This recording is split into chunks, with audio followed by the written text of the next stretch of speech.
వాళ్ళ పాటలు, వాళ్ళ డ్యాన్సులు అవి చేయటం. తర్వాత దాని హీరోయిన్ రాజలక్ష్మి గారి తరపున ఇంకొక 2 రీళ్ళు ఆవిడ కుర్తి డ్యాన్స్ అని చెప్పి ఆ డ్యాన్స్లు అవన్నీ మిక్స్ చేసి చేయటంతో ఆ కాళిదాసుని తమిళోళ్ళు మా సినిమా అంటారు. కానీ ఒరిజినల్గా కాళిదాసు మన సినిమా, మన తెలుగు సినిమా. సో మనకు చాలా గర్వకారణం ఏంటంటే, మనకి ఆలమర ఫస్ట్ హిందీ సినిమా టాకీ. ఆ ఆలమర సినిమాలో మన ఎల్వి ప్రసాద్ గారు యాక్ట్ చేశారు.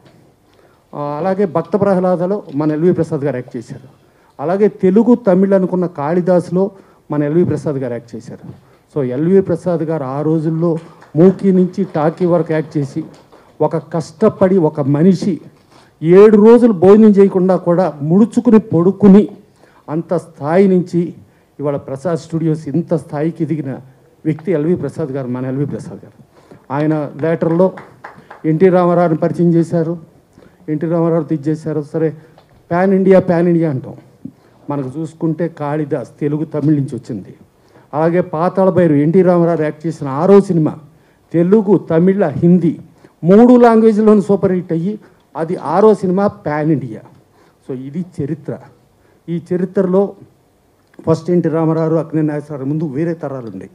వేరే తరాల్లో ఒక స్లీక్గా ఉండి అలా సన్నగా ఉండే పర్సనాలిటీలకే ఉంటుంది, కానీ వేరే వాళ్ళకు ఉండదు అని అనుకున్నప్పుడు ఎన్టీ రామారావు వచ్చినప్పుడు ఆయన భారీ పర్సనాలిటీ, భారీ ఇది, ఆయన ఏంటి నాగేశ్వరరావు ఈయనేంటి అని మాట్లాడిన వాళ్ళకి రామారావు, నాగేశ్వరరావు 2 కళ్ళు కింద చరిత్ర సృష్టించి, ఆ చరిత్ర ఎప్పటికీ వాళ్ళు మనుషులు భౌతికంగా లేకపోయినా భూమి ఆకాశాలు సూర్యచంద్రులు ఉన్నంత వరకు వాళ్ళు బతికే ఉండగలిగే చరిత్ర సృష్టించినది మన ఎన్టీ రామారావు, అక్కినేని నాగేశ్వరరావు.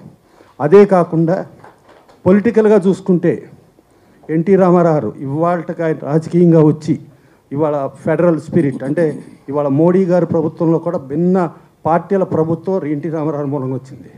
అలాగే ఎంజీఆర్ గారు, అలాగే రొనాల్డ్ రీగన్ గారు.